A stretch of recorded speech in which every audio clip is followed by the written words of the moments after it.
سمجھ نہیں آن لگ گیا ترجمہ پڑھ لینا عربی جان لینا کوئی کمال نہیں ہے. قرآن کو جاننا ہے تو صاحب قرآن کی سیرت کا پتہ ہونا ضروری ہے. اس لیے آپ نے مدینے میں قدم رکھا سرکار نے تو پہلے نبی پاک کے سامنے سی معاشی سچویشن. آج بھی بڑی دنیا روزگار کو پریشان ہے. جتنا رزق اس گاؤں میں چل رہا ہے اس گاؤں کے رقبے بھی دے رہے ہیں نا, اگر تو اور میں بے کے گن کے آپ 10 سال تک بھی کھائیے نا اس فصل کا رزق ختم نہیں ہونے لگے. اس طرح ہر پنڈ کا حال ہے. اور ایک پنڈ میں ذاتی طور سے جاننا جنہ بینک کا اتنا قرضہ لیا ہے کہ لال لکیر لگا کے کہ اس پنڈ دوبارہ قرضہ جاری نہیں کرتا, وہ بھی اتنا رزق اگن والا.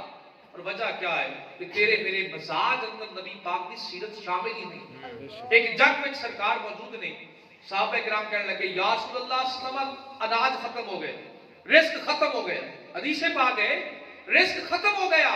میرے کریم آقا نے فرمایا جس کو جتنا ہے لے آؤ, جس کو جتنا ہے لے آؤ. جس کو پائیا ہا, جس کو آدھا کلو ہا, جس کو آدھا توڑا ہا, سب اکٹھا کرنے شروع کر دیتا. ڈھیر لگ گئے. صحابہ فرماتے ہیں ڈھیر لگ گئے, جمع کیتا تو ڈھیر لگ گئے. فرمایا جس کو جتنی ضرورت ہے اٹھا لو. اور فرماتے ہیں جتنا عرصہ اسی چلتے رہے کہ برکت مصطفیٰ ہے اور برکت اتفاق ہے اور رزق ساری زندگی دی بھی بقا رہا اور سارے مال وچ بھی برکت کا ذریعہ بنتا رہا. پہلا قدم مدینہ پاک وچ رکھا, پہلا قدم تو آقا کریم صلی اللہ علیہ وآلہ وسلم نے فرمایا انصاری صحابہ آؤ نا. جی یا رسول اللہ آؤ نا. مہاجر صحابہ آؤ نا. ایک صحابی دا ہاتھ پکڑ کے دوسرے صحابی دے ہاتھ دے کے فرمایا تسا آج تو بھائی ہو. سبحان اللہ. کیا کیا بولی تسا آج تو بھائی ہو. مسلمان دا بھائی ہے, کہن نال بھائی نہیں ہے. مسلمان دا بھائی ہے, عمل نال بھائی ہے. اور میرے بھائی خاص کر نوجوان دوست سنیے ذرا, جس لمحے ہاتھ سرکار نے فرمایا بھائی ہو تو کیا رشتہ قائم کیتا میرے آقا نے؟ برادری دا, اخوت دا, بھائی چارے دا. اور اس کی بنیاد کیا رکھی کہ آقا نے فرمایا آج تو تہاڈی عزت غیرت وفا رزق سب دا برابر ہو گیا, ایک دوسرے تے حرام ہو گیا. گھر آئے سرکار دو عالم سے غلام گھر آئے اور سنیے کیا احترام ہے, مطلب احترام اور حرمت دا عالم کیا ہے. ایک دو باغ ہے تو ایک باغ بھائی دیتا, دو بیویاں نے ایک کو طلاق دے کے بھائی دیتا, عدت تو بعد نکاح کر لینا. یہ دو گھر نے تو ایک مہاجر بھائی دیتا. اس حضرت عبد الرحمن بن عوف دے نال جنہاں دا بھائی ہونا بڑھیا نا ساری صحابی دا, وہ گھر آئے تو یہ دو باغ آئے, دو بیویاں یا دو گھر آئے. انہوں نے کہا ایک گھر تہاڈا ایک باغ تہاڈا, آؤ کرنے ہیں جو نظام زندگی چلے گا. اور ایک بیوی نو طلاق دینا تسا عدت تو بعد نکاح کر لیا, عدت گزارن تو بعد. حضرت عبد الرحمن بن عوف نوجوان سنیے, تو اور میں تلاش ہے چاہے کوئی نوکری تے رکھ لوے, تو میں تلاش ہے چاہے کوئی کاروبار مل جائے, تو میں تلاش ہے چاہے کہ کوئی پیسے آ جائیں, کوئی تو میں تلاش ہے تو ٹھگی لگ جائے. حضرت عبد الرحمن بن عوف کو آفر ہو رہی ہے کہ اگتا باغ یعنی ایک باغ, آفر ہو رہی ہے ایک گھر, آفر ہو رہی ہے کہ نکاح واسطے ایک بیوی.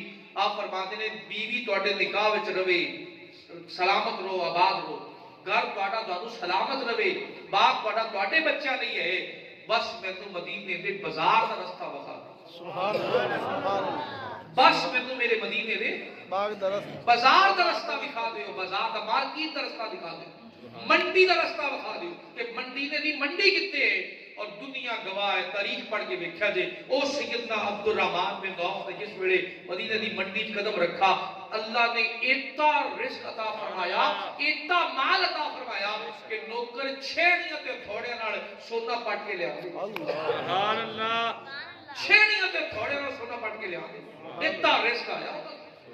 اور حضرت عبد الرحمن بن عوف کی تجارت وچ فالو کریے نا جو روز آپ نے اپنایا, منڈی وچ بیٹھنا شروع کریے, کاروبار کرنا آ جائے. کس نے کہہ دیتا ہے کہ دنیا ختم ہو گئی ہے, کس نے کہتا ہے کہ مایوسی آ گئی. اللہ رزق پیدا کر رہے ہیں تو مایوسی کس لیے ہے. اللہ اولاد پیدا کر رہے ہیں, ہر نیا بچہ پیدا ہونے والا اعلان کرتا ہے اللہ دنیا تو مایوس نہیں ہویا.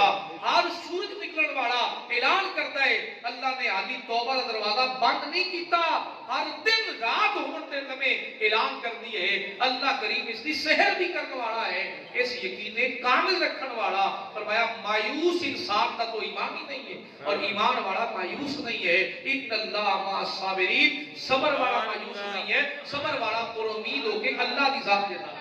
نعرہ تکبیر.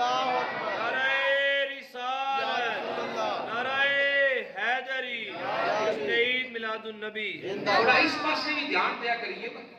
اصل وچ آپ کو عادت ہو گئی ہے فیڈر پیڑ دی جی بنی بنائی شے آ ہے. محنت کرنا نہیں چاہتے. اگر کوئی محنت کرنا چاہے نا تو اس وقت بھی خزانہ دے ڈھیر میرے رب نے بے شک اور بالکل اللہ رب العزت نے کوئی کمی نہیں رکھی. رزق وافر رکھے. اسی تلاش وچ رہنے کہ رو ڈاکہ مار لواں کہ ٹھگی لگ جائے راتوں رات شارٹ کٹ ملے راتوں رات امیر ہو جاؤں. اچھا امیر ہو کے کیا کریں گے؟ چلو میں ایک سوال کرنا امیر ہو کے کیا کریں گے؟ کبھی سوچا ہے امیر ہونے تو بعد کیا کریں؟ زندگی کس طرح گزرے گی؟ اچانک 1 کروڑ روپیہ مل جائے تو کیا کرو گے؟ کوئی پلاننگ کی ہے؟ کیا کرو گے؟ ختم. سوچا ہی نہیں ہے کہ جتنا دماغ رکھا ہے نا اس دماغ کو اس لیول پہ لے آئیے. میرا عنوان موضوع یہ نہیں ہے. موضوع ہے کہ اللہ رب العزت کتنا دے نال ہے. اللہ رب العزت صبر کرنے والا ہے. مایوس کا نال نہیں ہے اور مایوسی والا تو اللہ کریم خوب جان دے. اور دوسرا فرمایا اللہ